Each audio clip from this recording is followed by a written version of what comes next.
आज मैं अपने चैनल पे अपने जितने व्यूवर्स हैं उनका स्वागत करती हूँ, अभिनंदन करती हूँ। और मैं आज भागवत के साथ में सत्संग सुनाना चाहती हूँ। मैं सत्संग से ही पार लगते हैं सारे लोग। जितने सत्संग करेंगे उतना ही आपके जीवन में जितने पाप हैं वो विनष्ट होंगे।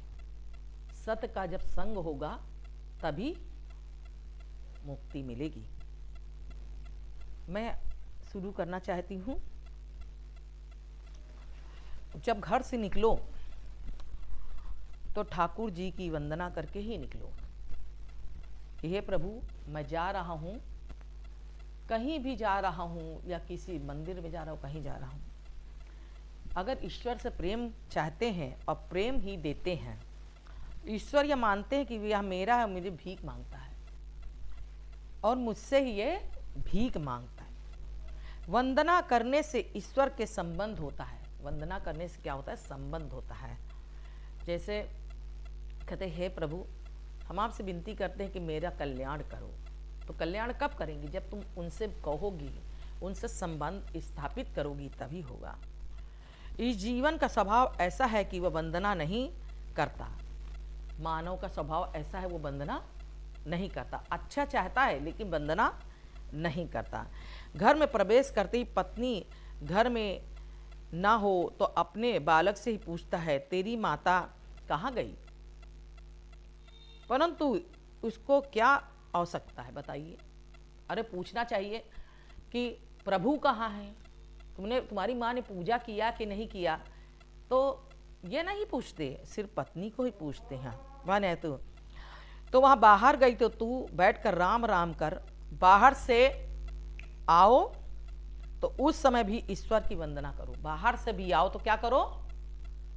ईश्वर की वंदना करो। तो सीधे भगवान का नाम लेते ही चलो और वंदना करते हुए, तो उससे क्या होता है? भगवान तुम्हारे सहायता करते हैं। परमात्मा श्री कृष्ण के आरंभ में वंदना करें, प्रेम से परमात्मा को प्रणाम करें, तो उस समय श्री परमात्मा प्रसन्न होते हैं। और जो चाहे कुछ ना करे, इतना तो करे कि श्री परमात्मा का बार बार वंदन करे। वंदन करो तो सद्भाव से करो। वंदन करो तो क्या करना है? सद्भाव से करो। प्रभु के मुझ पर अनंत उपकार है।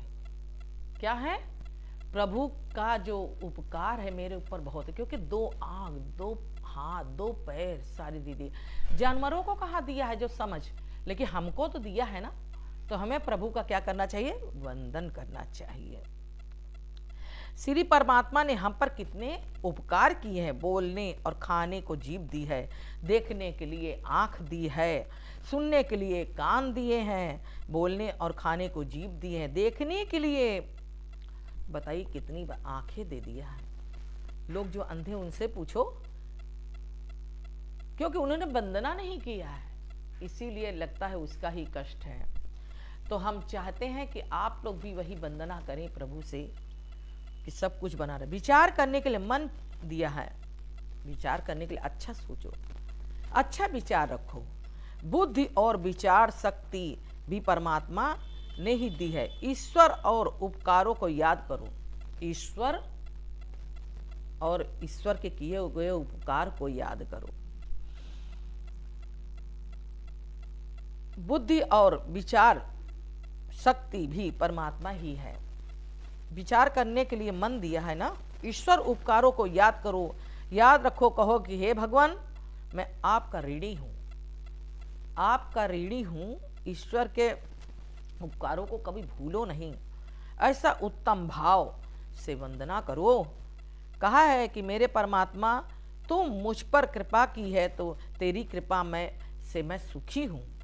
मेरे पाप तो अनंत है, दिन भर पाप होता रहता है, परंतु हे नाथ, आपकी कृपाएं तो अनंत है, अनंत उपकार है।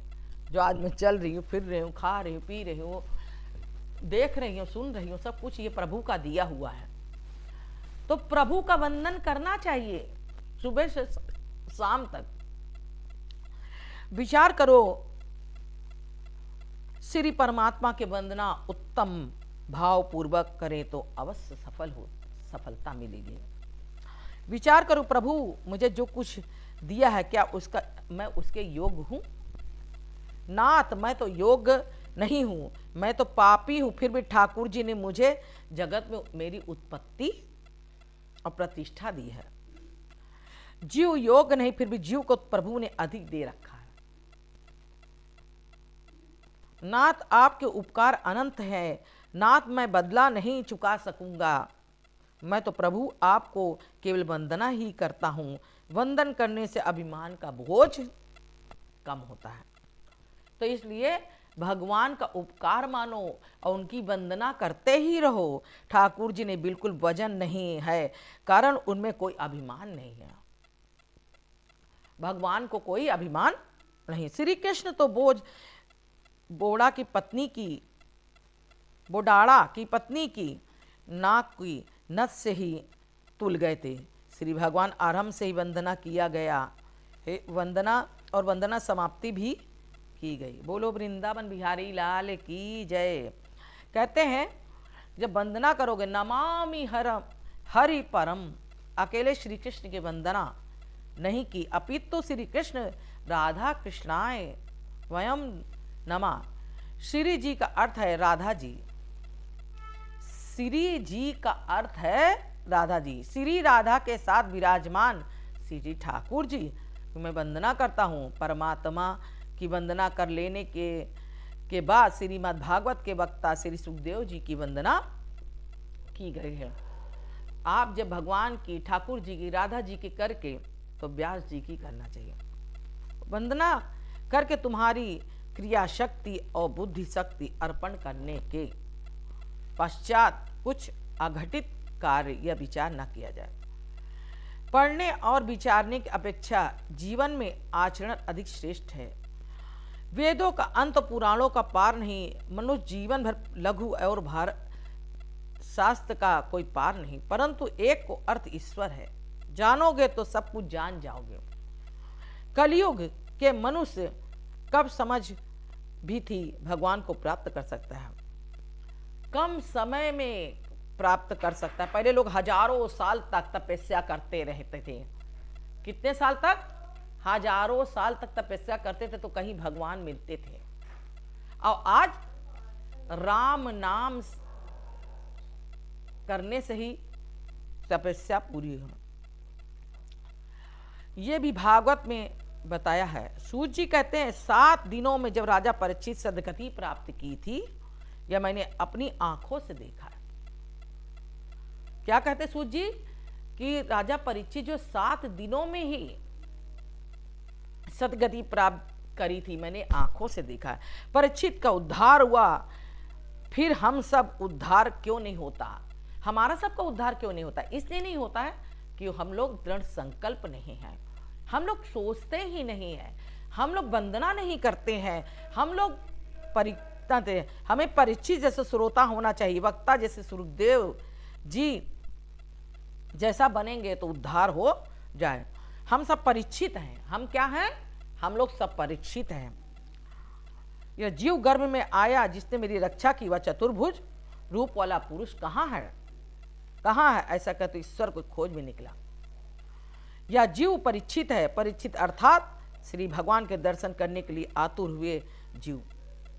परीक्षित जी की आतुरता का कारण उन्हें मालूम हो गया था कि 7 दिनों में 7वां मेरी मृत्यु होने वाली है। तक्षक नाग मुझे डसने वाले हैं। जिम्मात को तक्षक नाग डसने वाला है, नहीं छोड़ता, या प्रतिदिन ही डसता ही है। सप्ताह के कुल 7 दिन, इन 7 दिनों मैंने एक बार भी काल सर्पदर डसे तो इन 7 वारों में कोई बार ऐसे हमारे लिए निश्चित तो है ही। भाई किसी वार में हम लोग मर सकते हैं, कब हमको वो डसेगा? तो सर्प रूपी मृत्यु जो हमें डसेगी। तो फिर परीक्षित जी तरह काल को मत भूला। परीक्षित जी कहते काल को मत भूलो। कोई भी जीव क्यों ना हो, उसे काल का भय तो लगता ही है। मृत्यु का भय केवल मनुष्यों का है, ऐसा नहीं ब्रह्मा जी भी काल का भय लगता है। श्रीमद् भागवत, यह मृत्यु अमंगल नहीं है, मृत्यु परमात्मा की सेविका है, अतः मंगल भी है। श्री ठाकुर को लगता है मेरा बालक अब योग्य बना है, तो वे मृत्यु को आज्ञा देते उस जीव को पकड़ के ले आओ जिसे पाप करने का विचार भी नहीं आता हो, उसकी मृत्यु मंगल में होती है। जीवन में मनुष्य मृत्यु का सच्चा भय रखता है, इससे उसका जीवन बिगड़ता है। और मरण भी अंतकाल मनुष्य जो घबराहट होती है काल के डर से नहीं, किंतु अपने किए हुए पापों के याद से होती है। पाप करते समय तो मनुष्य डरता नहीं, डरता है तो पापों को सजा भुगतने के समय आता है। व्यवहार में लोग एक दूसरे का भय रखते हैं, मुनीम सेठ का भय रहता है, कारण करकुन अधिकारी का। यदि जब मनुष्य किसी दिन ईश्वर का भय नहीं रखता, पुलिस का भय रख सकता है लेकिन मानव नहीं रखता।